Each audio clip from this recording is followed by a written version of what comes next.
अस्सलाम वालेकुम viewers, welcome to my YouTube channel. Viewers, अगर एक झूठी एफआईआर दर्ज हो जाए तो उसको ख़ारिज कराने के, झूठी एफआईआर को ख़त्म कराने के 3 स्टेजेस हैं, जैसे कि मैं आपको बता चुकी हूँ। पहला जो मरहला है वो ये है कि अगर एक झूठी एफआईआर दर्ज हो जाती है तो मुल्ज़मान थाने के लेवल पर ही वो जो एफआईआर है उसको ख़ारिज कराने के लिए जो जिसने ये एफआईआर काटी है उसी से रजू करें। दूसरा मरहला ये है कि अगर एफआईआर दर्ज हो गई है और थाने के लेवल पर उसको ख़ारिज नहीं कराया जा सका और अभी उसका ट्रायल कोर्ट में स्टार्ट नहीं हुआ, तो जो मुल्ज़मान हैं वो हाई कोर्ट से रजू कर सकते हैं कि जो एफआईआर है उसे ख़ारिज किया जाए। उसके लिए ये वाला जो वीडियो है इसमें मैं आपको मुकम्मल तरीक़ेकार बताऊंगी कि हाई कोर्ट से एक एफआईआर को ख़ारिज कैसे कराया जा सकता है। तो व्यूअर्स, उसमें ये है कि एक जब एफआईआर दर्ज होती है तो उसमें वाक़याती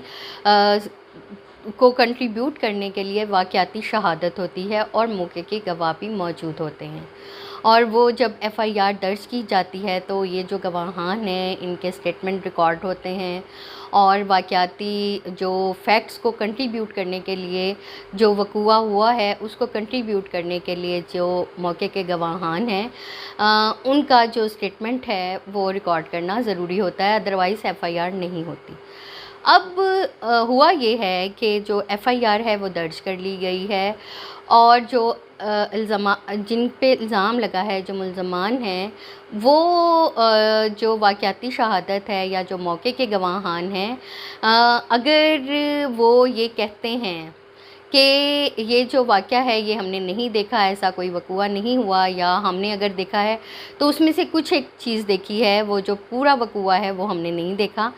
तो ऐसी सूरत में जो इल्ज़ाम लहान हैं, जो मुल्ज़मान हैं, वो हाई कोर्ट से रजू कर सकते हैं। और हाई कोर्ट आइन के आर्टिकल 199 के तहत और सीआरपीसी की जो दफ़ा है 561 ए के तहत जो है इन इल्ज़ाम लहान को, मुल्ज़मान को ये इख्तियार हासिल है कि वो हाई कोर्ट में रजू करें, एक अपनी पटिशन दाखिल करें जिसको एक्वाइशमेंट भी कहा जाता है, जिसको अखराज मुकदमा भी कहा जाता है, जिसे एफआईआर को ख़त्म कराने का पटिशन भी कहा जाता है। तो हाई कोर्ट जो है वो वाक़याती शहादत और जो गवाहान हैं उनके जो स्टेटमेंट्स हैं वो रिकॉर्ड करेगा और उसके बाद सेटिस्फेक्शन के बाद ये जो एफआईआर है इसको ख़ारिज करने का हुक्म सुनाया जा सकता है। तो व्यूअर, अगर हम इसकी एक प्रेसिडेंस देखें, इसकी एक मिसाल देखें, तो 2008 में जो लाहौर हाई कोर्ट के जस्टिस काज़म अली मलिक साहब हैं, उन्होंने एक फ़ैसला किया जिसमें एक झूठी एफआईआर ही करवाई गई थी। एक जाली चेक के ख़िलाफ़, जाली चेक जो है वो डिसऑनर होने पर एफआईआर हुई थी, लेकिन हुआ ये था कि वो उनका आपस का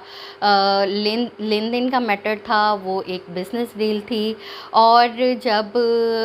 जो है वो एक झूठी एफआईआर दर्ज हो गई तो उसके बाद जो मुल्ज़मान थे उन्होंने हाई कोर्ट से रजू किया और जस्टिस कासिम अली मलिक साहब ने ये फ़ैसला दिया कि ये जो एफआईआर थी इसको ख़ारिज कराया जाए। और इवन के वो जो एफआईआर जिन लोगों ने दर्ज कराई थी उनको पाकिस्तान पिनल कोड की दफ़ा 406 के तहत जो है वो उनके ऊपर मुकदमा हुआ और अदालत ने ये एफआईआर ख़ारिज की और पुलिस पर जिन मुहर्रिर साहब ने ये एफआईआर की थी उनके ऊपर 50,000 का फ़ाइन भी लगाया ताकि जो एफआईआर है झूठी उसको ख़त्म किया जाए, इस रिवायत को ख़त्म किया जाए। ये एग्ज़ाम्पल मैंने दी है 2008 के YLR 2695 के एक केस के हवाले से, जिसमें लाहौर हाई कोर्ट के जस्टिस काज़म अली मलिक साहब ने एक झूठी एफआईआर कराने पर जो है उसको ख़ारिज किया। جو FIR کروانے والے اشخاص ہیں ان کو جو ہے وہ ان کے اوپر بھی کارروائی ہوئی، اور جنہوں نے یہ بغیر تحقیق کے، جن پولیس افسران نے جو تفتیشی تھے سب انسپیکٹر دونوں صاحبان، ان کو بھی جو ہے 50,000 ہرجانہ کیا گیا۔ تو ویورز، جیسے کہ جھوٹی FIR کروانا ایک جرم ہے، اور جھوٹی FIR کروانے والے کے خلاف بھی کارروائی ہو سکتی ہے، لیکن موسٹ آف دا ٹائم ہم میں سے، آپ میں سے بہت سارے لوگوں کو یہ معلوم نہیں ہے کہ اگر جھوٹی FIR ہو جائے تو اس کو ختم کرانے کے لیے کیا طریقہ کار اڈاپٹ کیا جا سکتا ہے۔ تو ویورز، اس چینل کا جو بنیادی مقصد ہے وہ اویئرنیس کریٹ کرنا ہے، وہ آپ کو پہلے سے ہی اکیپ کرنا ہے وتھ نالج، اکیپ وتھ نالج، کہ آپ اویئرنیس کے ذریعے، معلومات کے ذریعے بہت سارے جو قانونی مسائل ہیں اگر آپ کے ساتھ درپیش آ جاتے ہیں تو آپ صرف ویڈیو سے رہنمائی لیں اور خود سے جو ہے ان کا سلوشن کرنے میں، اڈاپٹ کرنے میں آپ کو آسانی رہے۔ ویورز، قانونی معاملات سے آگاہ رہنے کے لیے آپ میرے چینل پہ بہت سارے ویڈیوز موجود ہیں، ان کو دیکھ سکتے ہیں، اور میری جو ہیلپ لائن ہے 033178999370، اس کے اوپر 24 گھنٹے لیگل ایمرجنسی کی صورت میں مجھ سے رابطہ کیا جا سکتا ہے۔